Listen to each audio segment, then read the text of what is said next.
boy got that crack, yeah. Only second place, so we made it to the top, yeah. Going for the gold, it's on my mind non-stop. Know what that means? I don't. Alright, welcome to the first episode of Coquti Volley Talk. Let's just call it that for now. We'll try it that way. Okay. Because not always going to be Volley Talk. With our first guest for episode 1, Coach Mia. To be honest, it was supposed to be Coach Sydney, but she keeps bailing every second. So I guess we got the backup. Sydney! It's Coach Mia.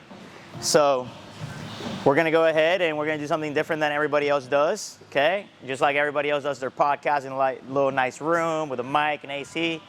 We come to the gym. We play some volleyball and just talk about anything we want, including volleyball.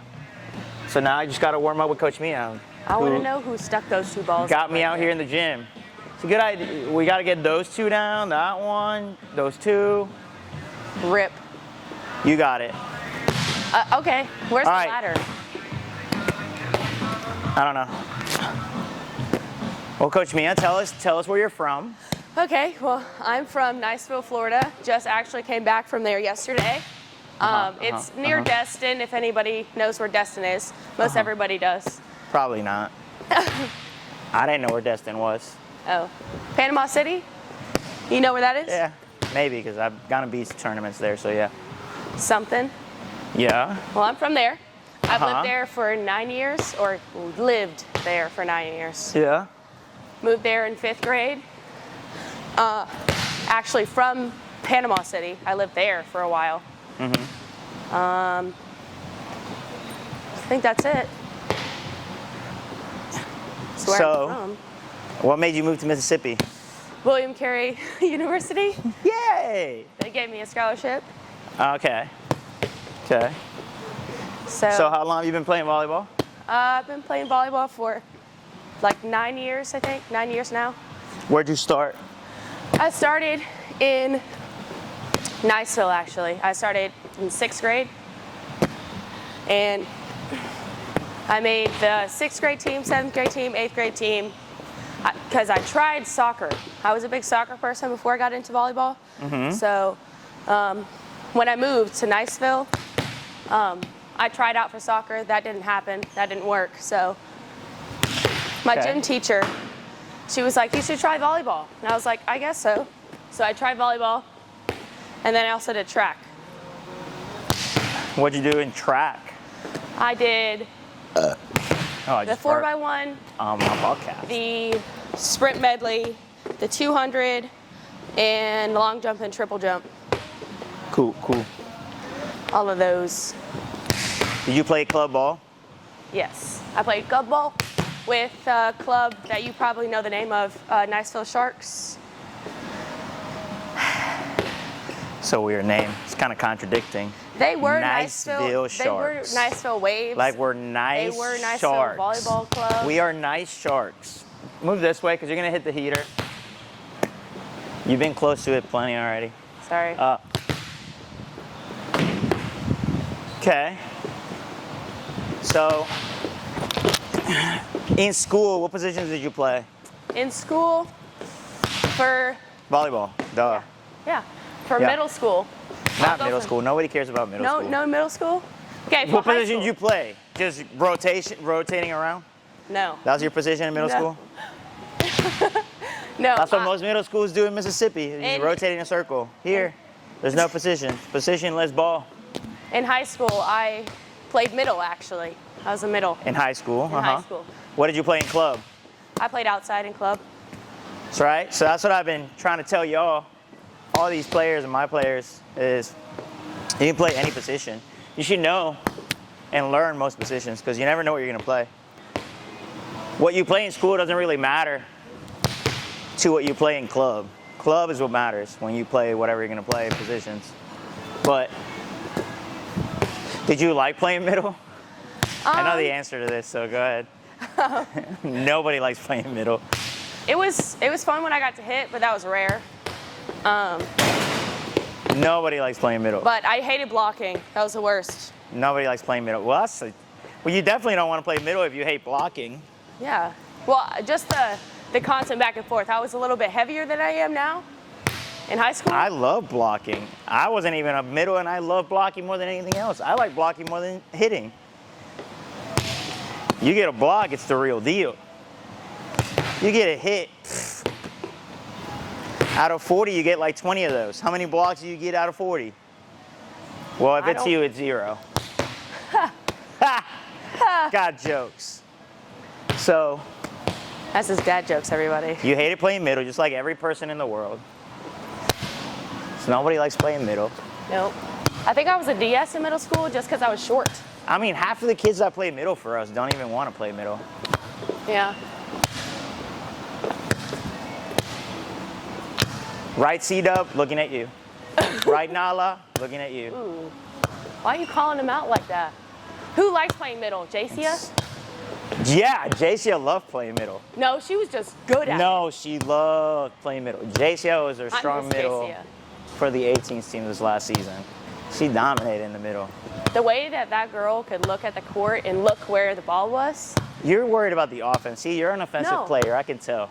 Because you don't think about JC as a blocking force. You think about an offense force. It's very cool, though. I think about her blocking. It's very cool. You're a problem. You're all about offense. That's why you can't play defense. Possibly. Call me out. That's cool. Yeah, 100%. All right, so. Makes sense. Played middle. You played outside for Niceville Sharks. Yep. How was that experience playing with Niceville Sharks as an outside? It was fun. I had a really good setter. She actually went to Spring Hill, and she set Spring Hill. Uh-huh. But it was really fun. I liked it. I mean, they ran me a lot because I was their best hitter, so. Or one of their best hitters. So you were just pure offense. Yeah, pure. Yeah, so they didn't care if you played defense or anything, you know? No, they kind of pushed You were me one to of the those side. hitters. You were one of those hitters who got away with murder, Basically. right? Yeah. Because as long as you could hit, your defense didn't matter. Yep. See, I hate that. I truly, truly hate that with a passion. If you're a hitter for me, you better play defense. That's unacceptable. Yep. Because if you think about it, right now in college, if you were trained properly, that's not a knock on Niceville, just so everybody chills out.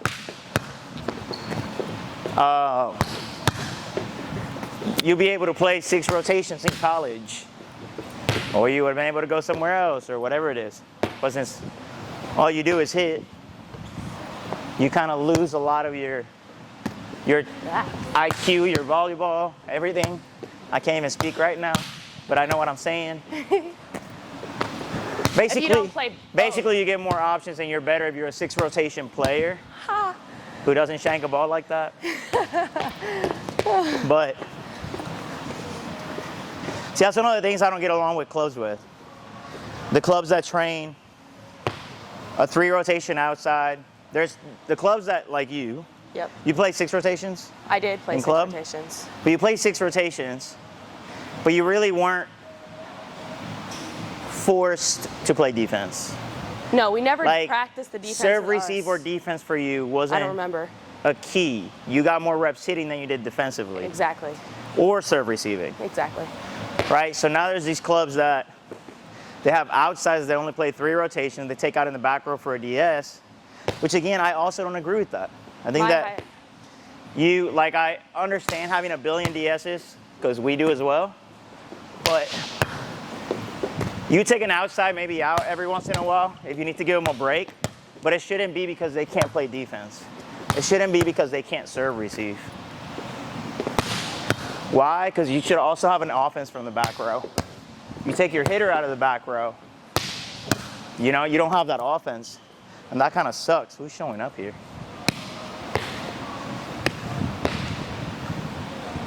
Ball. Yes.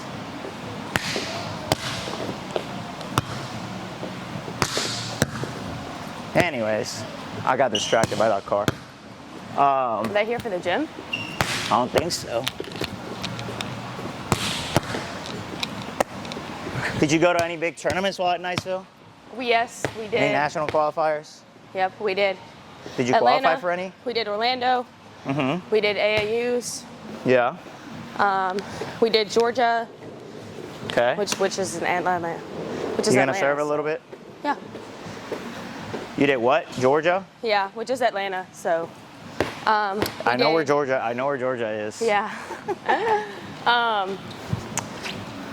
I don't think we ever went to Texas. We just went to like the two big ones basically. So Big South, AAU, and the national qualifier, the one in Orlando. That's it. So. Yeah. So she's gonna get some serving reps. This is what she wanted to come practice.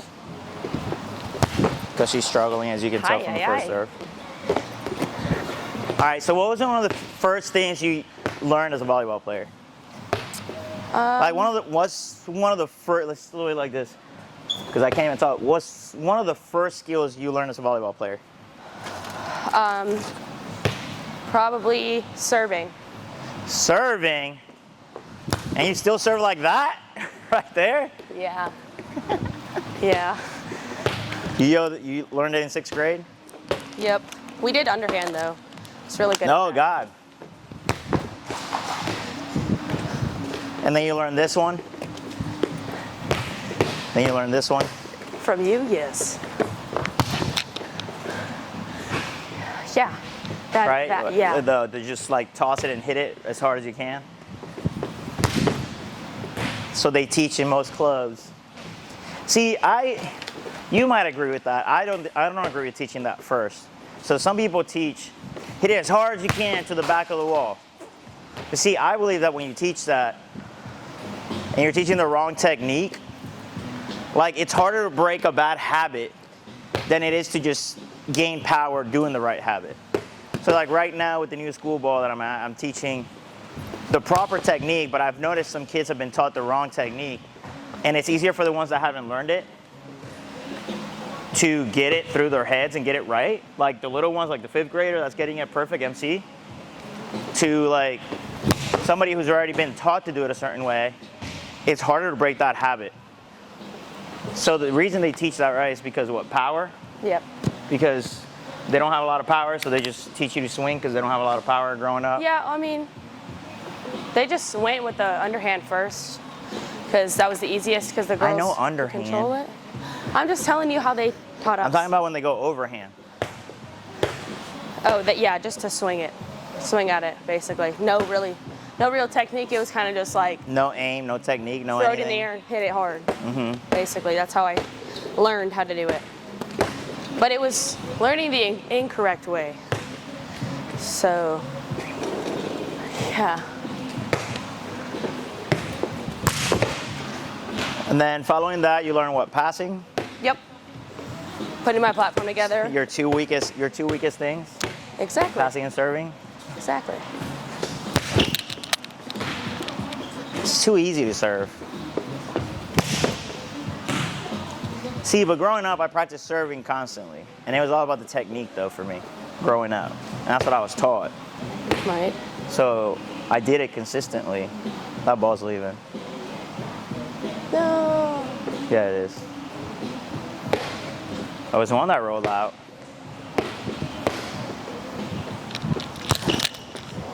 She's already getting frustrated on her serving, guys.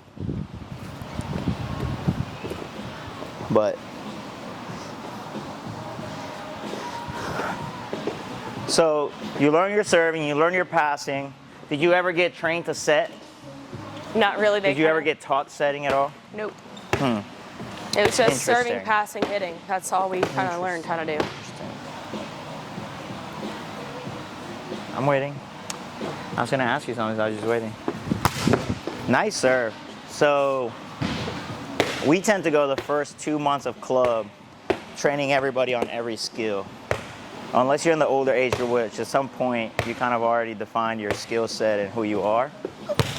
Unless you're coming from another club, where sometimes I don't trust the judgment of other clubs and what position you've been placed. That's about it. But do you believe that the little people should be specialized? Like 13, 14-year-old, 15-year-olds should already be specialized? To help them be better in their future years, I think.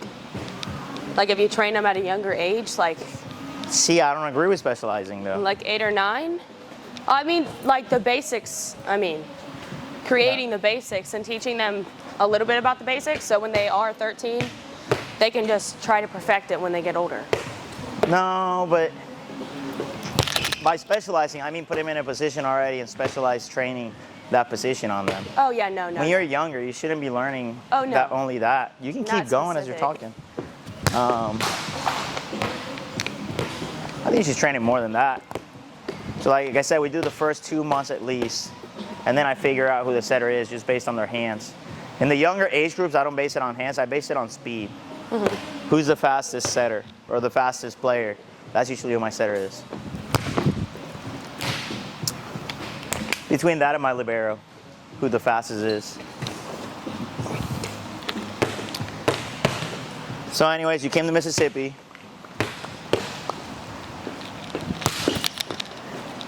You coach you've been playing for 3 years now, collegiately. How's that been? Pretty good. I mean, we have a bunch of people on the team, a lot of DSs and stuff. So I don't really play defense or serve at all. They take me out. All I do is go in, be a power hitter, and I come out. Of course. That's all I do. Okay, so you've done that for 3 years. Yep. Okay. How's been your experience in college playing and studying and training? Because you train. For the training aspect of it, we do defense and we do like a lot training. It's working out. Working out and stuff? Yes, that's what training means. Working out. Training. I mean, recently I found out that it's been not a good idea. Well, that came from me. Ton of weights. That came from me. But I work out a lot more than what my teammates do. But my coaches also don't like to let us lift. Are you calling out your teammates right now? Well, I'm saying like. You know how to edit this stuff out, right? I just put it in. I know. Oh, okay. I'm just saying, like, I work out like probably 3 times as much as the majority of my teammates. Or. Yeah, but that's not a good thing. We have had this talk before, which we'll have with the audience right now. Not like that I don't believe just through experience coaching, and experience with certain kids. You got to give your body breaks too. It's different. Yeah. You can't be going ham 24/7 because that is a big cause of injury because your body's fatigued. Mm-hmm. Doesn't mean you can't play the game. But like you can play consistently. You can play every day, honestly. I think it's just how you're built. And I just think that this generation, including mine, I think my generation is the one where it ended off, but mostly you guys have never been people that were always outside, so your bodies are built different. So we could go all day and play all day, and there wasn't a lot of injury because we were used to playing outside in the sun 24/7, where you guys are not so used to that. You're used to being indoors. See, doesn't mean you specifically, but your generation is used to being more indoors than outdoors and getting that experience. Right. And your body getting used to that fatigue and everything going on. Oh, lost the ball. You lost one.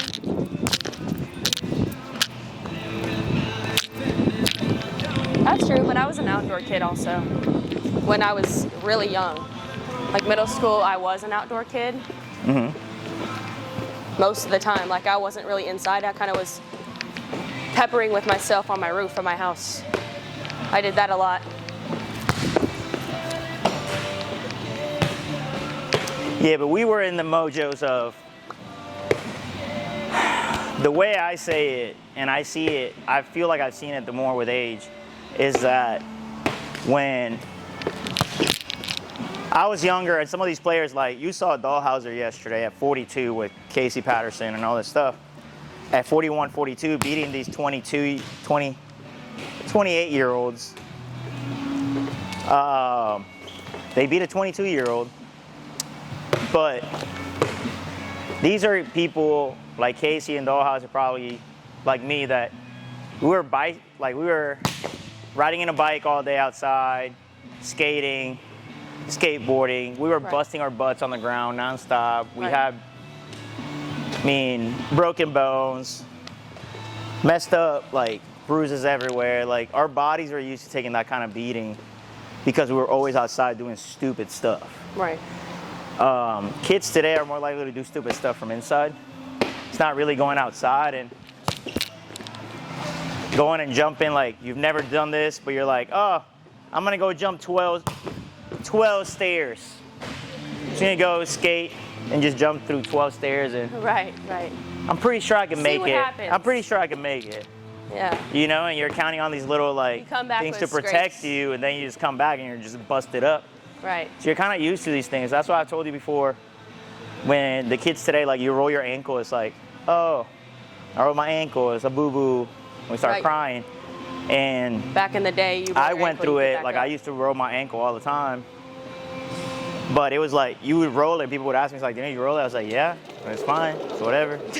And then I went through a level 3 sprain, which is when it's like all the way up at the top. When I was older, I was what? I had already moved here when it happened, but I was doing a camp.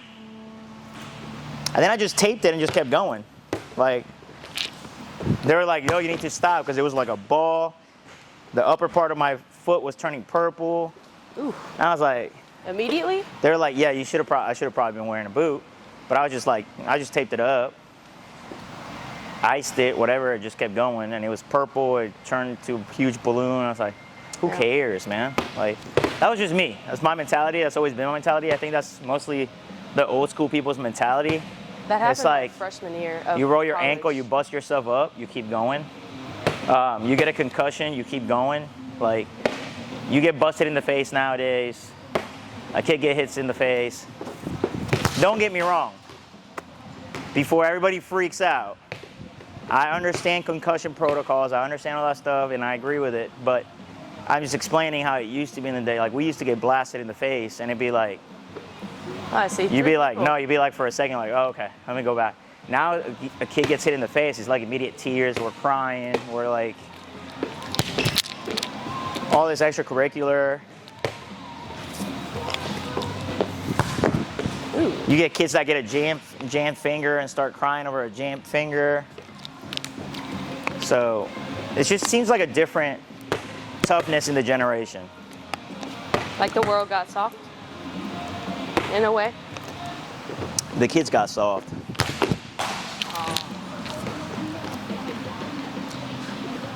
But it's not my parents, but like the generation after my parents and myself, that's the generation that made this generation weaker because they baby them consistently. Like they don't get to do anything. Like if a kid messes up, mama calls the teacher, mama calls the coach. I can't play in time. So the kids don't really get to mature or do anything. Like mommy and daddy baby them the entire time. So yes, the generation's softer, but it was because of the generation beforehand's fault. Because their excuse is, I didn't want him to go through the same stuff I went. You don't. Doesn't mean you gotta baby them. My short serve is on point today. They're what? But anyways, I feel like I went off on a rant on that. Just part of this podcast to be able to have any normal conversation. Oh, you're going to top spins now. Whoa, fancy. So, your last season, you had an injury. Like a season, well, no, you finished your season. I did. So you had an injury throughout the entire season that apparently got misdiagnosed or whatever it was, Yeah. right? So you went through the entire season with this bum knee, Yeah. and you had surgery on it. How has that impacted your game? How has that injury impacted how you're doing with the game right now? I think Ooh, as soon as I said it, my short game was good. instead of me going so hard all the time, I kind of just like tried to listen to my doctors instead of being like stubborn about it. And so I relaxed, but I feel like I relaxed too much. Yeah. And my skill level got away from me. I think. So I'm trying to work back into it. Which is, but it's all. let me in my bring this food. up too, though, since you brought that up. Bring it up. That you It was lost skill set. I'm gonna call you out on this so people understand. It was in all. You lost skill set, the skills of the game, but then on your recovery now, when you got better, you decided to start working out instead of actually training your skills. Right. Which is the conversation we had about you're doing it all completely opposite of how it should be. Right. Right? You should just be developing your volleyball skills more than the actual training and the physical, because that's what you lost most. You still have your hops. I mean, you really haven't lost your hops. So at that point, it's about your skill set. That's one of your biggest flaws when you came back, right? You started just working out, no volleyball stuff. Exactly. Okay.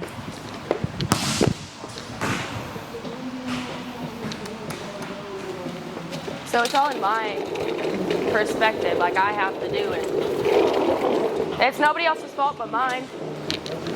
That's not true, because you got a misdiagnosis and then your injury got worse because of it. And I pushed through the pain of it.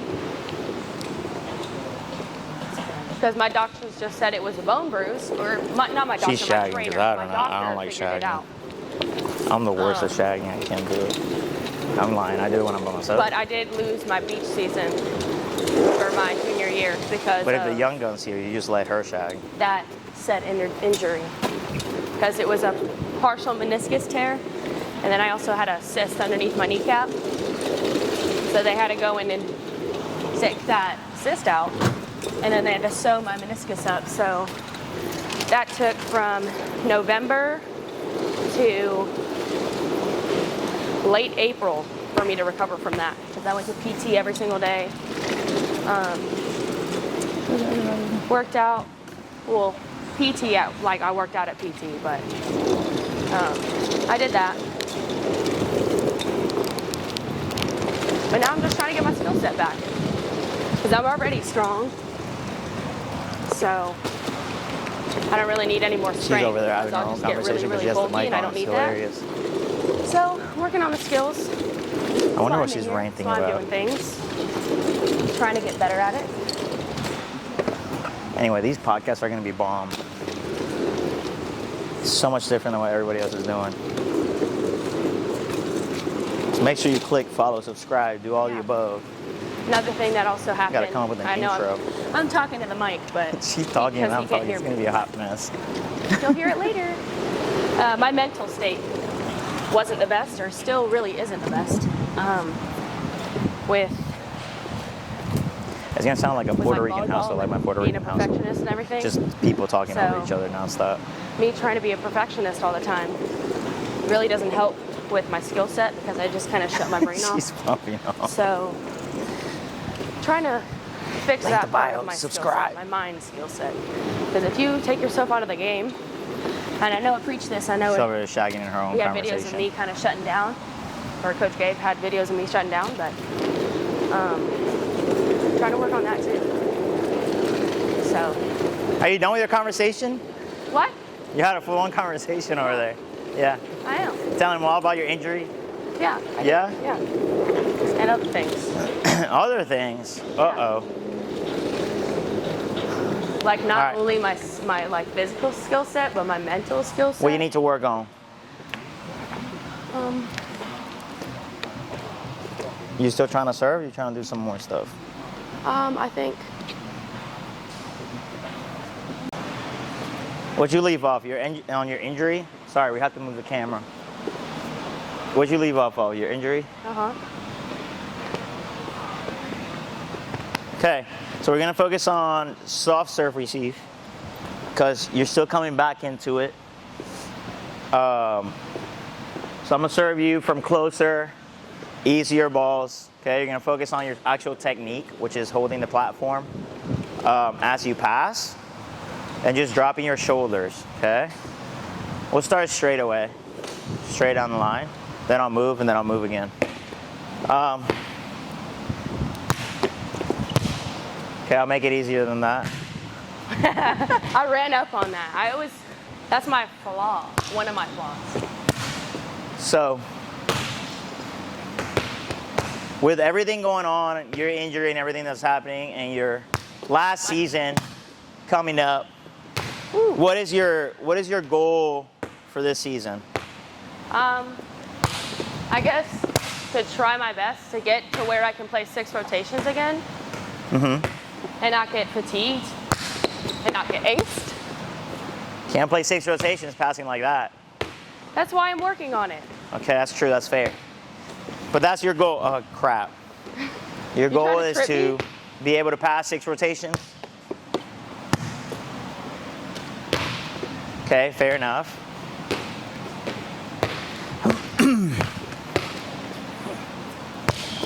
So,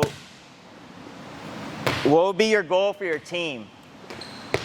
To have better chemistry and better teamwork, because we're petty.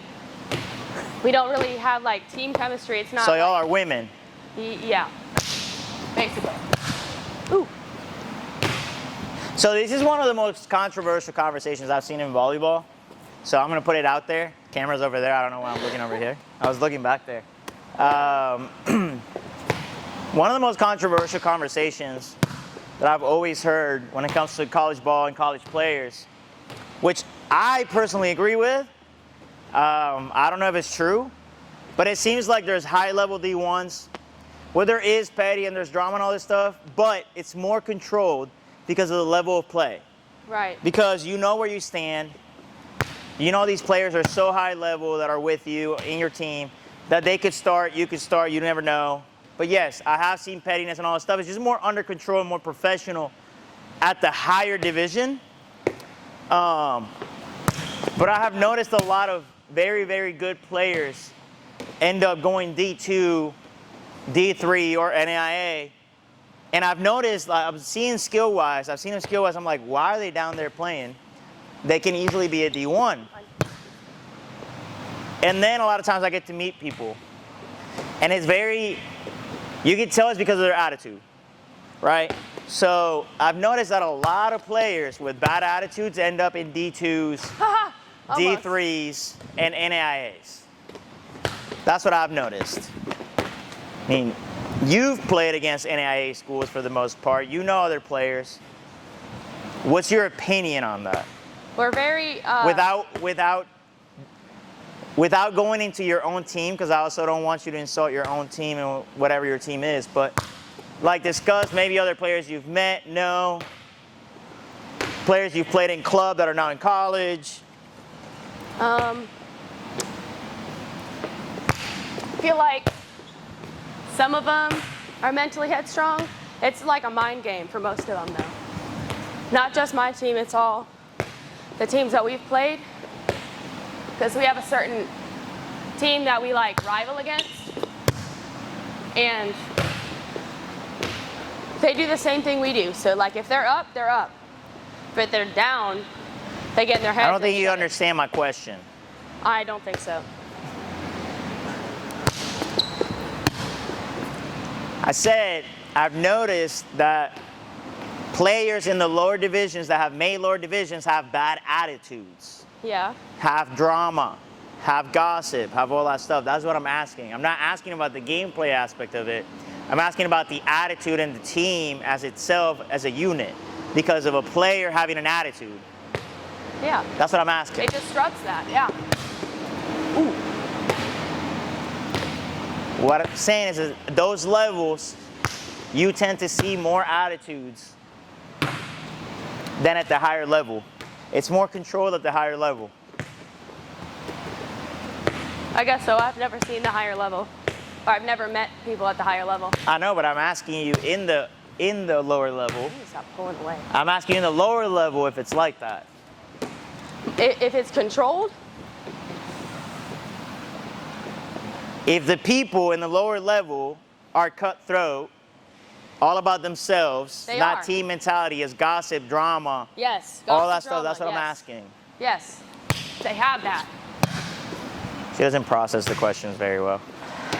I'm blind. I don't process. So I can't really hear him because I'm partially deaf too, apparently. And she says yes to every question. All right, so you got one. But it was low. It's very low.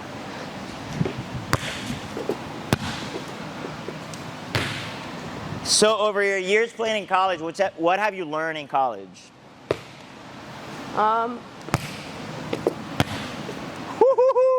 Ooh, God, I almost missed one. I think. She definitely did not get any passing training in school or college. I don't really know. To hit the ball really hard. That's what I learned in college. Cool. Well, Nothing really. Got to do more then. Or new. We'll go away from that. We'll go away from just questioning you about those things. So it's one of my biggest, I guess, fights right now with people to understand it. And again, probably every guest I have on the show, I'm going to ask them the same question, even though I just aced you. I'm going to ask them all the same question, especially when I get college coaches in here. But where did you get recruited? Did you get recruited in club or in school ball? I got recruited in club. Okay. Do college coaches go watch you in school, or do they come watch you in club? Club. They don't really care about the high school. Okay, again, that goes to everybody out there that's watching. Understand this, because it's a battle in certain places, the school and clubs colliding with that. Schools don't understand that for the kids' future, they got to play club to be able to play in college. A state championship means nothing if they're not playing club and getting seen by these colleges.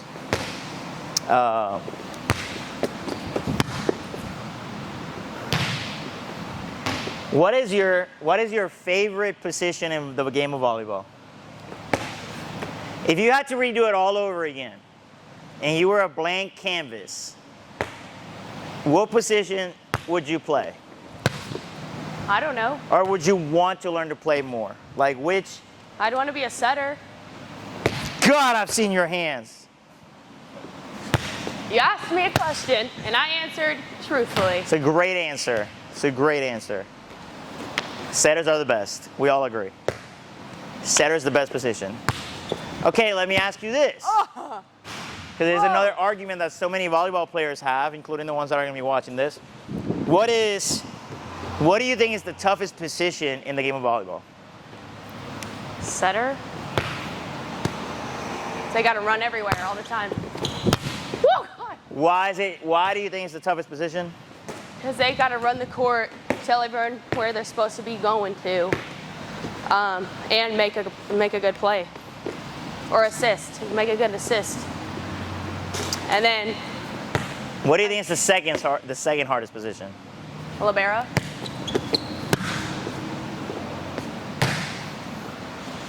I'm not sure.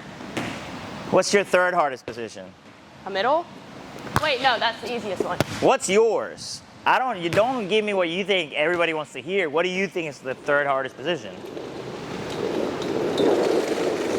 I'd probably say outside because they got all the crap balls, so they got to deal with it. They got to deal with like a crap set or a crap pass, and they got to make it work. See, I disagree with you. I don't know. I think the hardest position Not is. everybody I think can- the hardest position is setter. I think the second is between the libero and the middle. I think middle because middle has to block everywhere. Transition, be up. You only got to block one area, maybe help. Now, I do agree that the outside is up there in competition because the outside also, depending on the outside, but that's depending on the outside. Yeah, If you told me, if you split it between the second hardest position is the, if you put it like this, I would say the second hardest position is a 6 rotation outside. Yeah. If you said 6 rotation outside, I would tell you that's the second hardest because they're passing, playing defense. They got to clean up the serve, receive. They got to hit, and they got to block. Right. So then you got me there. Then I would have the libero. Then I would have the middle. And then right side is by far the easiest. All you got to do is block one side. You don't even really have to play And defense. hit from one side. You don't have to serve, receive. You don't have to pass. You barely got to play defense because you're usually protected. So kids, so you know, right side is the easiest spot to play. By far. Not even close. That's one of the arguments I've heard, but anyways, part of this whole thing we're doing for this podcast is not just Volley Talk, but which we are right now. Oh, goodness. You have said a billion times you coach beach right now because you have your own area that you coach beach. Yep. But surprisingly, for somebody from Florida, you hate beach. Yes. You hate beach volleyball. Yes. You hate the sand. Yes. Which is weird, guys. I don't get it. Me being from Puerto Rico, I love the sand. I love the beach. I love the sun. I love beach volleyball. But just because you don't like something doesn't mean you can't coach it. Exactly. Or even play it. See, if I play it, like, it's cool. Because we're gonna play in that co-ed tournament next weekend, or the weekend after that. Exactly. One of these weekends. But I'm not the one to, like, not try my best because I don't like it. Yeah. I try my best for the person next to me. But you don't like it. I wouldn't prefer to play it. Yeah. Like, if I had a choice. So how do you feel about, right, so again, all these questions are going to get asked. I'm going to ask more questions to other people. I'm going to ask more questions to other coaches to see their opinion, other players. I don't want to always make it about volleyball. I want to have some real conversations to what we play. Okay. But besides that, I'm going to ask you one more of those. How do you feel about players that play both sports? They play beach and indoor, which I clearly, if you guys heard me, I say both sports. Both are very different sports, even though a lot of people don't think so. Very different sports, and it takes very different cardio, Yes. very different energy, very different training. Are we passing again? But how do you feel about, Oh. you can go to the same angle. I'm just gonna serve you in an angle. All right. How do you feel about players that play both? Do you think they should play both? Do you think they shouldn't play both? What is your opinion? I feel like if you're, okay, this might be extreme, but if you're at the, like, professional level and you want to stick to one certain one, then stick to that one. But if you're in, like, high school, college, whatever, I would suggest doing both because it helps with, like, your cardio, like beach cardio, beach volleyball cardio. Okay. You can keep talking. Okay. Beach volleyball cardio helps more for indoor because you get a lot faster, you get a lot stronger, you're smarter. Because in beach you can't really move a lot, so you really got a shot to make up for everything, I think.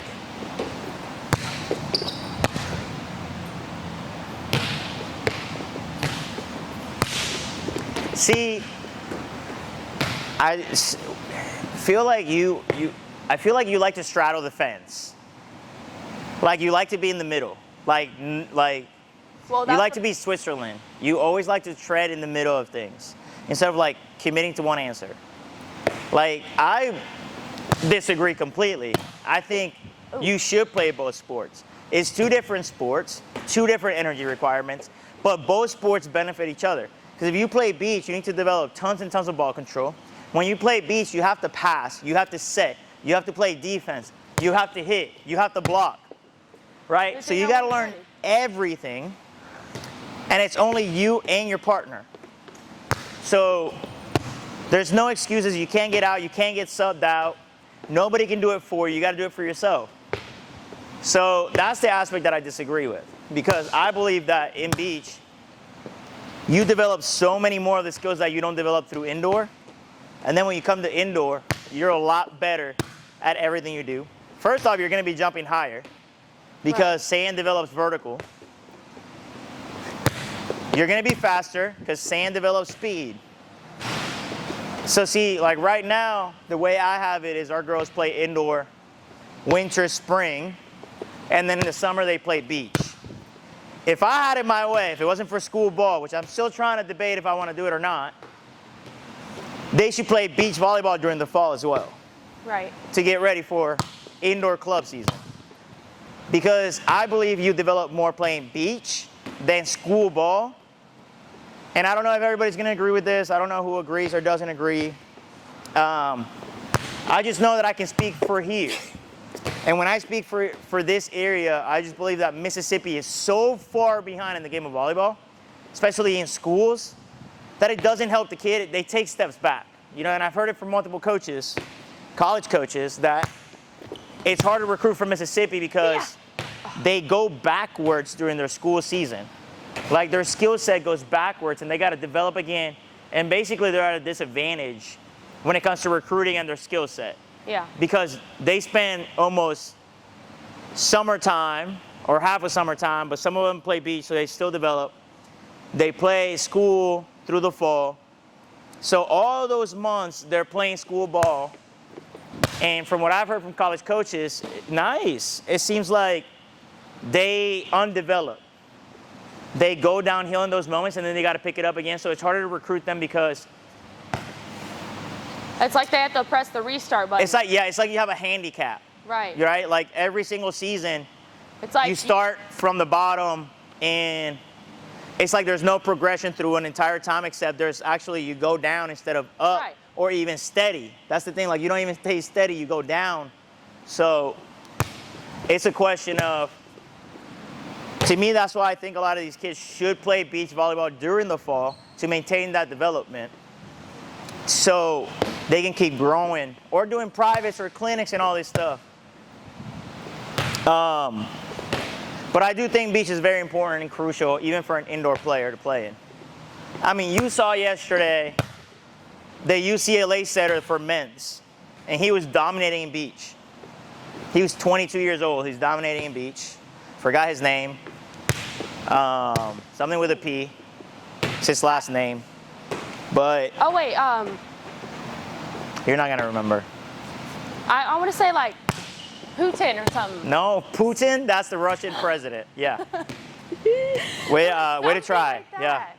Not The hot. Russian president was playing yesterday Oh my goodness. in Louisiana.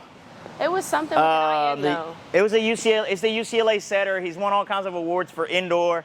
Actually, he's not even 22. He's 20, I think. Not 22, 20. Oh wow. And he plays both sports at a very high level. And it only helps him indoor because it helps him with ball control. It helps him with the jumping, the vertical, the blocking, the reading defense. So I would like for Mississippi to adopt that and have like the kids play beach in the fall or some sort of club as well, so they keep progressing and going up. But who knows? Who knows what's gonna happen? So anyways, let's change it up. Since we've been talking volleyball, nothing volleyball. You said that last time though. No, I said I was gonna ask one more. That was the Did one you? more. That was my one more. Okay. So, No more. how do you feel Oh Lord. about the Amber Heard Johnny Depp trial? Oh my God. That they shouldn't have taken Johnny With Depp no out of cussing.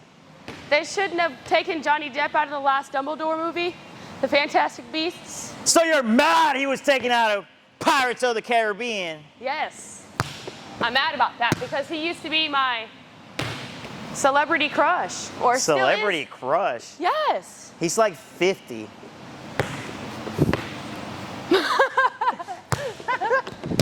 Anyways, Johnny Depp, Pirates of the Caribbean, got taken out of Fantastic Beasts, shoot. which we saw today. It wasn't as good without him. That's for sure. It wasn't bad, but it wasn't as good as if he would have been in it. Woo! Nice. What do you think about the trial going so viral?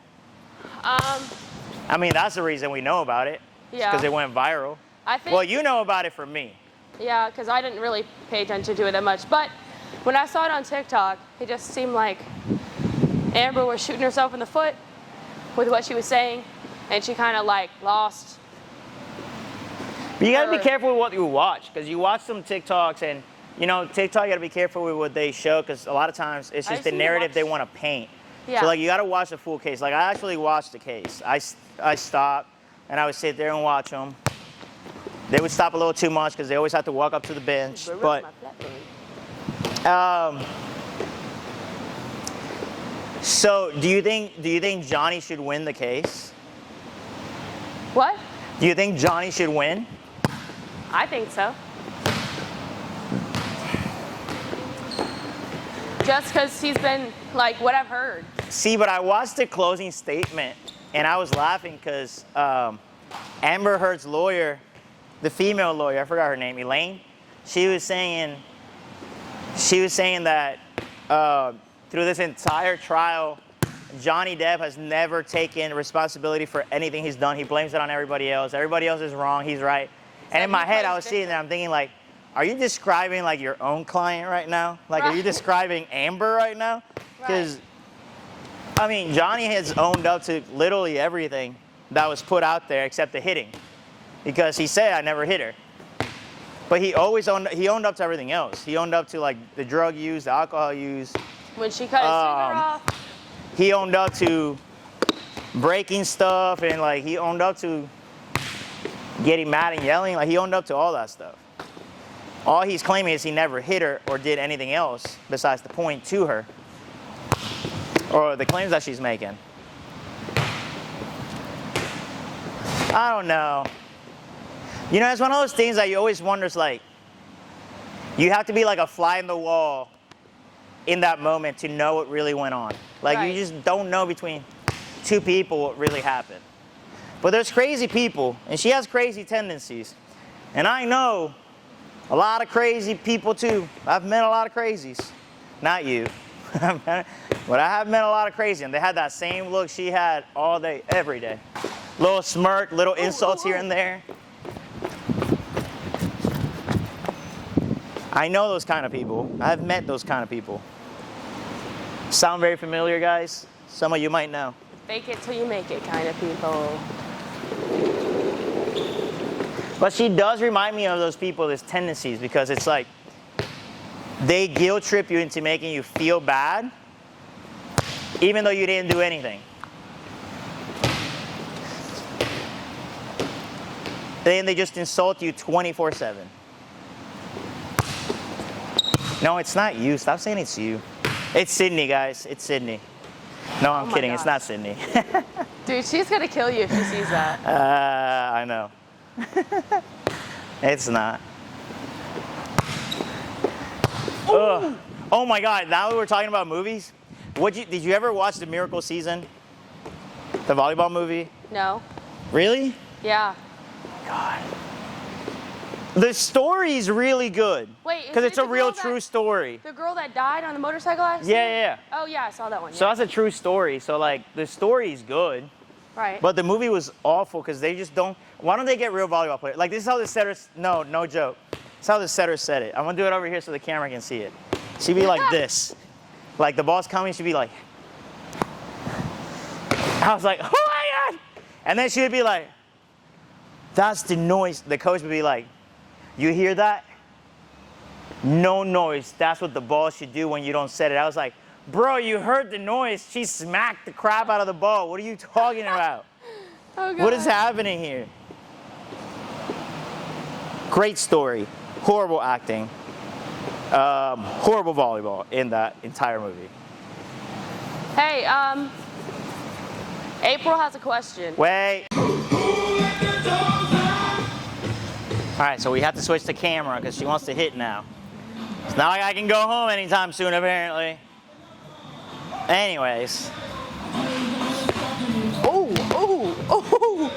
There was a ghost in that cart. We left off on the Johnny Depp trial. Who cares anymore? It's already done. What? We just gotta wait. Watch, it's gonna be trash. The first one. Trash! It was in! But it was trash. It was behind my head. I felt like I was like this. I was not ready yet. I'm gonna be running the entire time, aren't I? Wait a minute.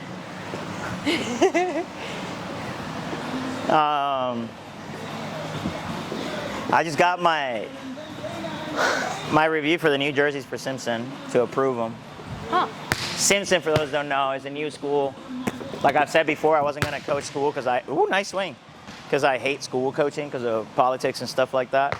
But is that like the I was never gonna come out of retirement and coach school again. But this school, I have some moms that reached out to me, and as I walk out the door, the reality is, as much as you might not understand it, they actually did beg me to do it. And I love these people, so I trusted them and I committed. So Now we're doing a school season and see how it goes. Oh. And apparently she can't pass one ball. Goodness gracious. Goodness gracious. She wonders that she's only a power hitter. Great swing though. But anyways, I got the uniform approval. Now everybody's gonna be like, you know how everybody is around these places, like these parts where they're like very negative and very drama filled and gossip? It's gonna be like, oh my God, he's bringing Coqui to Simpson because of the uniforms. What people don't understand is that every coach has like their own crap. What? Like, it's not Coqui, it's Gabe. It's Coach Gabe's uniforms. It's Coach Gabe's idea. Coqui's my baby. Oh, yeah. So, like, I'm not bringing Coqui to Simpson. I'm not bringing Coqui to Simpson. Ooh, nice spot. I'm bringing Coach Gabe to Simpson, you know? With that swag, them crazy uniforms. So we're gonna be doing some nice little uniforms. Can't wait for them to get them. Ooh, look at you. It's the net low. Ah! He's got jokes. Anyways. I feel like, how do you feel about that? See, we're going back to volleyball again. I don't really care. How do you feel about that? About the swag of volleyball stuff? What do you like to wear? What's your favorite volleyball brand? What's your favorite shoe? Ooh. Maybe Mizuno? There is no maybe. When you are an athlete, you know what your favorite shoe is. I don't know. I've had different shoes every year. I like these though. That doesn't mean anything. What is your favorite brand? Stop seeing you dance around the subject every time. You just want to be neutral 24/7. Maybe. It's not about being neutral. It's about speaking your mind. So, what do you think? Mine's Mizuno and ASIC. Oh, God. It's not ready. It's not ready. Mine's Mizuno and ASIC. Huh. I don't really. And lately, I like ASICs more. Why? I don't know. They feel better on my feet. I like Mizuno. They had more padding on the bottom. You're wearing Adidas right now. They literally have zero padding. I know. Adidas is the worst volleyball shoe I have ever encountered. I don't really care. Hey, it's okay if we don't get sponsored by Adidas. I'm sorry. It'll cost us some money if one day Adidas was to sponsor us. And we decided to talk trash about it. Right. Mizuno, ASIC, you know where we're at. You can sponsor us. Area. But,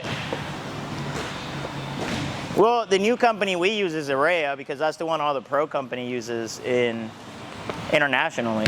Yeah. But a lot of, most people use Adidas, Nike in the US for uniforms and stuff.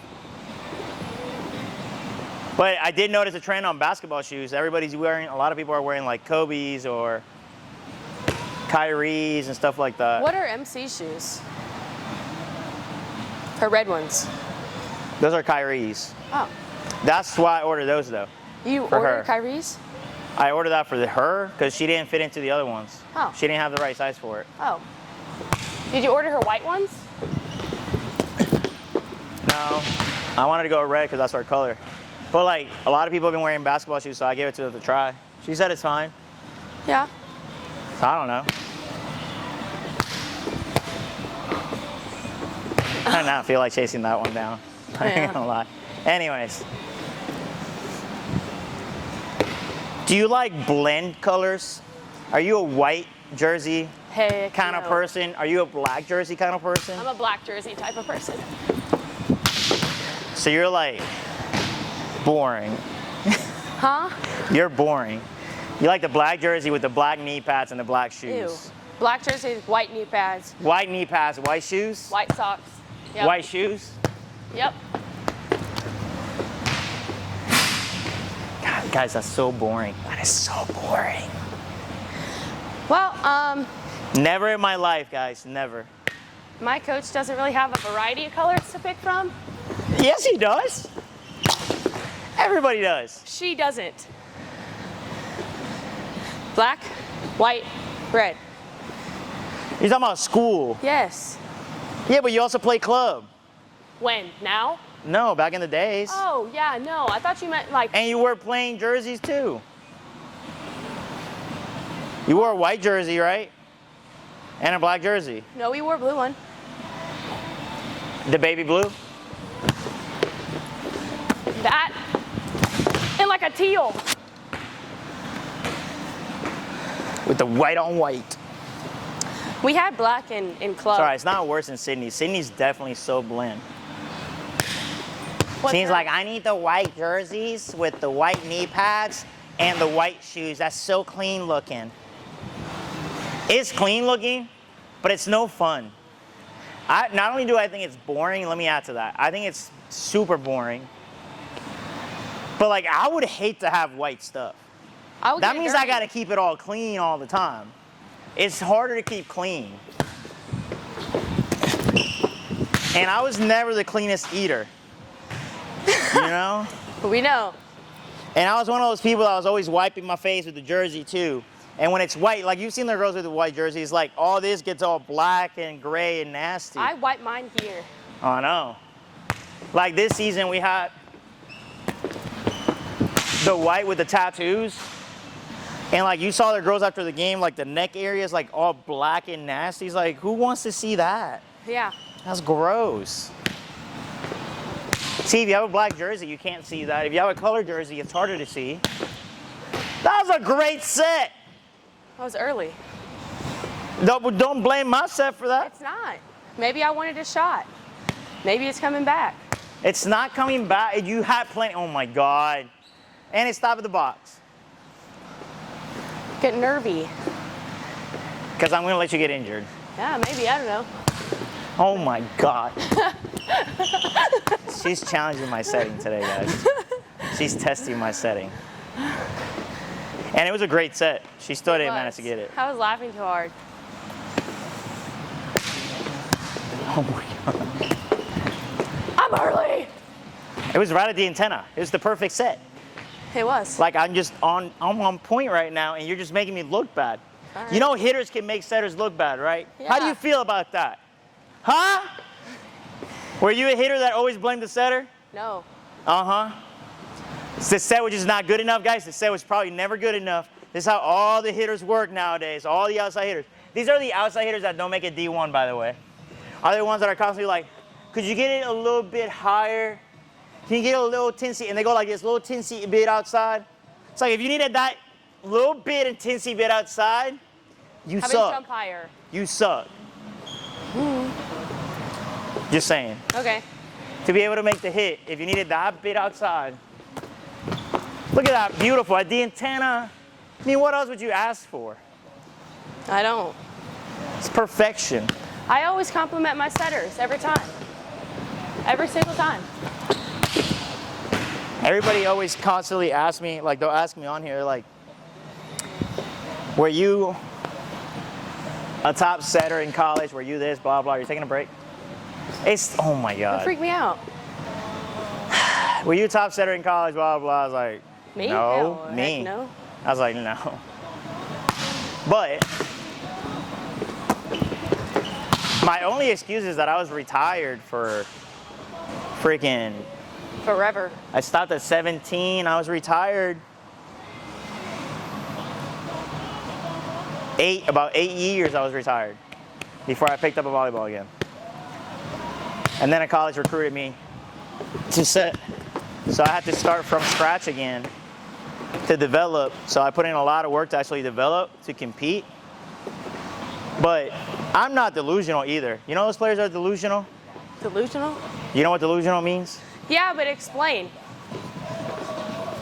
Like I always had confidence in myself and I always thought I was good, especially after I put in that work in college with a college coach training me. Because I had been retired for 8 years, but I knew the other setter was better than me. He was Puerto Rican too. I mean, he was way more athletic. He jumped higher than I did. His block was bigger. He was faster. He was stronger. He set more consistently than I did in the day. Right. There's always somebody better than you, though. But it always made me better, though, because I always watched him and tried to learn from what he was doing. So it always made me better. Ooh, goodness.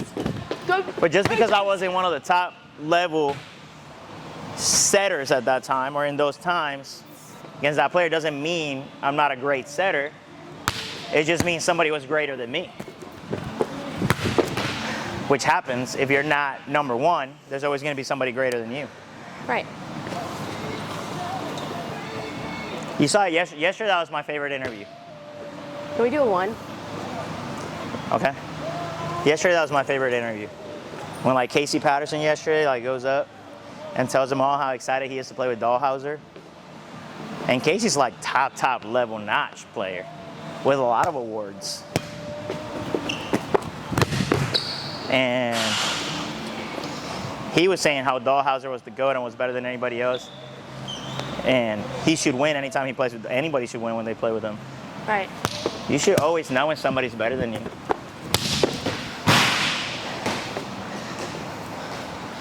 Can you outwork him and become better? That's the question. And you can if they slack. Oh, that was really low. Forgot you're late. You're not a true one. You don't go for true ones. Wait, what's a true It's one? not here. I was talking. Talking about what? What? Now you got one ball, that's it. What's a true one? Like you got to be up in the air before I set the ball. Okay. Okay. Here you go, one more. Oh, guys. Anyways. Oh, God. Have fun with the conversations, though. You weren't up in the air. I wasn't, because I passed it really far off. You panicked. She panicked. She panicked. So. Hey, we got a straggler. Okay. I'll go. So. We're going to try to do this more often. We're going to try to get some college coaches that are coming into town, do some camps for us. I'll try to do some podcasts with them, try to get them to come be a guest, pepper with me a little bit, play, discuss what life is for them in college and recruiting, what they look for, and try to pick their brains a little bit for you guys and have a little fun while doing it, which is the concept. But, man, that's so far. I'll pick it up when we drive out. I'll get I'm it. too lazy to go over there. But, Hey. anyways, Coach Mia, You shag those. say goodbye to the fans. Bye, fans. Tell them thank you for listening to your. Thank you for listening to my mamble jamble. Yeah.